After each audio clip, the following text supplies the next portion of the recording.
ആശങ്കകൾക്കും കാത്തിരിപ്പിനും വിരാമമിട്ട് അമ്മ ജിനു ലൂയിസിന്റെ സാന്നിധ്യത്തിൽ ഇടുക്കി അണക്കരയിൽ ബൈക്ക് അപകടത്തിൽ മരണമടഞ്ഞ ഷാനറ്റിന്റെ സംസ്കാരം ഇന്ന്.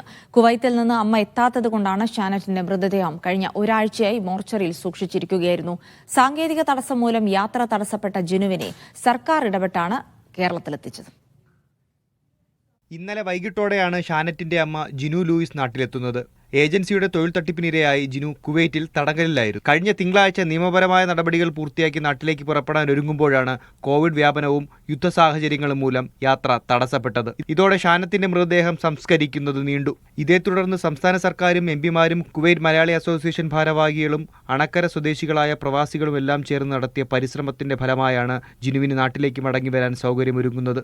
അമ്മയുടെ സാന്നിധ്യത്തിൽ നാളെ ഷാനത്തിന്റെ സംസ്കാര ചടങ്ങുകൾ നടക്കും. കട്ടപ്പനയിലെ സ്വകാര്യ ആശുപത്രിയിൽ സൂക്ഷിച്ചിരിക്കുന്ന മൃതദേഹം വീട്ടിലെത്തിച്ച് പൊതുദർശനത്തിന് വയ്ക്കും. ഉച്ചകഴിഞ്ഞ് അണക്കര 7 മൈൽ ഒലുവില സെന്റ് ജോൺസ് യാക്കോബായ പള്ളി സെമിത്തേരിയിൽ സംസ്കാരം. മീഡിയ 1 ഇടുക്കി.